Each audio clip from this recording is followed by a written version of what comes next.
அன்புக்குரிய தேவனுடைய பிள்ளைகளே, ஆண்டவராகிய இயேசு கிறிஸ்துவின் நாமத்தினாலே இந்த காலை பொழுதிலே உங்களை நாங்கள் வாழ்த்துகிறோம். இந்த நாளுக்குரிய ஆண்டவருடைய வார்த்தையை நாம் வாசிப்போம். ஆதியாகமம் 28வது அதிகாரம் 15வது வசனம். நான் உன்னோடே இருந்து நீ போகிற இடத்திலெல்லாம் உன்னை காத்து இந்த தேசத்துக்கு உன்னை திரும்பி வர பண்ணுவேன். நான் சொன்னதை செய்யும் அளவும் உன்னை கைவிடுவதில்லை என்றார். இந்த இடத்துல யாக்கோபு நன்றாக தன்னுடைய பெற்றோரோடு கூட அவர்களை மட்டுமே சார்ந்து, குறிப்பாக தன்னுடைய தாயோடு கூடவே இருந்து வளர்ந்து வந்தவன். திடீரென்று அவனுடைய வாழ்க்கையில் அவன் எதிர்பாராத சூழல்கள் அவனை சுற்றி நடக்கிறது. தன்னுடைய பாட்டி வீட்டிற்கு அவனை அனுப்பி வைக்கிறார்கள். அந்த இடத்தில் யாரும் தெரியாது. தன்னுடைய மாமாவின் பெயர் மட்டும் தெரியும். அந்த பெயரை வைத்து கொண்டு இவன் கடந்து செல்கிறான். இவனுடைய வாழ்க்கையில் தனிமை இப்பொழுதுதான் முதல் முறையாக உணர்கிறான்.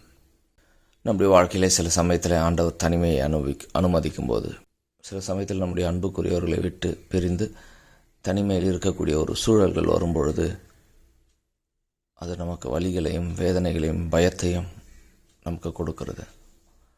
அப்படிப்பட்ட ஒரு சூழல்களில் தான் யாக்கோபு பயத்தோடு கூட தன்னுடைய பிரயாணத்தில் அவன் போய்கொண்டிருக்கிறான். சுற்றி இருள், என்ன செய்வதென்று தெரியவில்லை. போகிற இடத்தை கண்டுபிடிப்பானா என்று தெரியவில்லை. திரும்பி தன்னுடைய தகப்பனார் வீட்டுக்கு வருவானா என்று தெரியவில்லை. மிகுந்த பயத்தோடு கூட ஒரு கல்லை எடுத்து தன் தலைமாட்டில் வைத்துக்கொண்டு அவன் அழுது கொண்டே படுத்து கொண்டிருக்கிறான். ஆண்டவர் அவனோடு பேசுகிறார். அநேக சமயத்தில் தனிமை வரும்போது நாம் பயந்து போகிறோம். ஆனால் தனிமையில் ஆண்டவர் நம்மோடு கூட பேசுகிற குரலை கேட்க நாம் மறந்து போகிறோம். நாம் தனிமையில் கண்ணீர் வடித்து கொண்டிருக்கும் போது ஆண்டவர் நம்மோடு கூட பேச அவர் விருப்பமுள்ளவராக இருக்கிறார். ஏனென்று சொன்னால், மனிதர்கள் நம்மை விட்டு போகலாம், உறவுகள் நம்மை விட்டு பிரியலாம், நண்பர்கள் நம்மோடு கூட இல்லாமற் போகலாம். ஆண்டவர் எப்பொழுதும் நம்மை விட்டு விலகுவதில்லை. அதனால்தான் இங்கே ஆண்டவர் சொல்கிறார், நான் உன்னோடே இருந்து நீ போகிற இடத்திலெல்லாம் உன்னை காத்து இந்த தேசத்துக்கு உன்னை திரும்பி வர பண்ணுவேன். நான் உனக்கு சொன்னதை செய்யும் அளவும் உன்னை கைவிடுவதில்லை. ஒருவேளை தேவ பிள்ளையே, இன்றைக்கும் யாக்கோபை போல நீ தனிமையில் நடந்து கொண்டிருக்கிறாயா?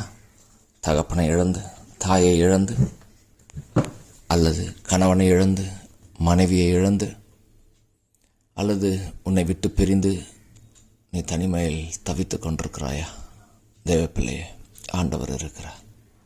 நான் உன்னோடு கூட இருப்பேன். நீ போகிற இடமெல்லாம் உன்னோடு கூட இருப்பேன், உன்னை கைவிடாது இருப்பேன் என்று சொல்லி யாக்கோபுக்கு வாக்கு பண்ணவர் இன்றைக்கு உங்களோடு வாக்கு பண்ணியிருக்கிறார். அவருடைய கரத்தை பிடித்து கொள்ளுங்கள். நாம் தனிமையில் இருக்கிற சமயங்களில் ஆண்டவரோடு கூட அதிகம் இணைந்திருக்க, ஆண்டவரோடு கூட பேச நாம் பழகிக்கொள்வோம். இந்த தனிமை நமக்கு ஒரு பெரிய கஷ்டமாக தெரியாது. யாக்கோபுக்கு அப்படித்தான்.